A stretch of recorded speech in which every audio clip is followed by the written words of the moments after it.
مش بيقول لي الدقة والموضوعية، بيقول لي لا، إذا أوحيت للضيف اللي قدامك بأنك، يعني أوحيت، السؤال أوحى إنك، مش قلت له الكلام، إذا السؤال أوحى بما يعبر عن رأيك أنت، إذا أنت مذيع فاشل. مهمتك، أنا ناقل للخبر ومتحري عن الخبر، أنا لست منظرا أقعد طول الليل على الشاشة. أنا ده سبقوا الضيوف، أنا مذيع ولا ضيف؟ أنا في النهاية أنا ليا الدقة والموضوعية والبحث عن الحقيقة والتثبت من الخبر صحة وعدما. تمام؟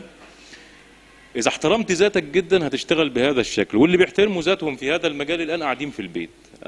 أعتقد أن الأستاذ حافظ الميراثي من أفضل الذين يعني يصنعون الإعلام هنا. أنت لك أن تتفق أو تختلف معي. أعتقد أن الأستاذ يسري فودة تمام من أفضل الذين يصنعون الإعلام هنا في مصر. ما أعرف لهمش ثالث، لو حد يعرفه يديني هدية بيه، والاثنين قاعدين في البيت، لأن هو فاهم طبيعة عمل المذيع. أنا يا سيادة المذيع عندي الدقة والموضوعية والتثبت من الخبر، ولا أضغى على الضيف. الضيف إذا موجود قدامي تمام أبدأ أتكلم، أسأله هو في جهة تحقيق. كانوا بيقولوا لنا زمان أنت دورك زي دور وكيل النيابة. إذا وكيل النيابة قاعد قدامه مجرم، هل وكيل النيابة قاعد في دماغه عايز يلبسه تهمة؟ هل وكيل النيابة يقعد قدام مجرم وحاطط في دماغه إن لازم يلبسه تهمة؟ أبدا. هل وكيل النيابة قاعد قدامه عايز يبرئه؟ أبدا. لكن الرجل يحاصره بالأسئلة الموضوعية والمنطقية حتى يستجلي الحقيقة. اتفضل.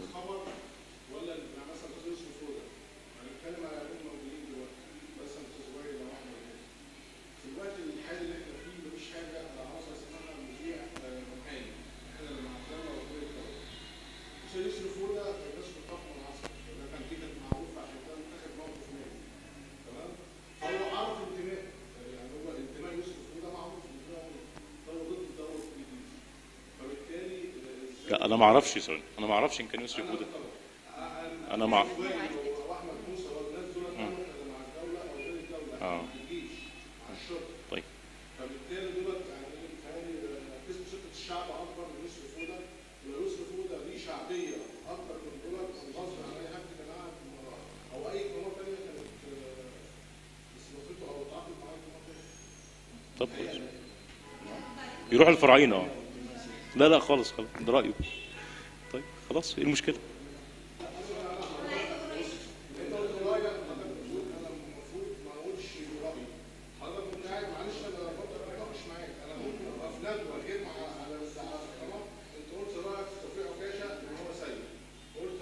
سيء.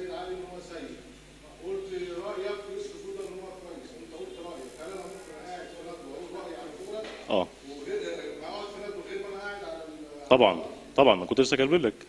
طبعا طبعا، طول ما انا قاعد انا بشتغل بشكل مهني، انما اذا انا في ندوه ما اقول رايي، ايه المشكله؟ بس انا ما اعرفش. انا ما اعرفش انا، لا لا لا يسري، انت لا تعرف يسري فوده. ثواني بس انت اسمه استاذ. استاذ اسمك حضرتك يا استاذ علاء. ثواني بس، انت لا تعرف يسري فوده. اذا اردت ان تعرف يسري فوده شوفوا في سر للغايه في قناه الجزيره، وشوفوا في الكلام ده كله. انا عن نفسي كل الحلقات التي اعرف يسري فوده، انا مش قضيه يسري بس عشان نكمل، بس قضيه يسري فوده هو من اكثر المذيعين حياديه ومهنيه، هو وحافظ الميراثي.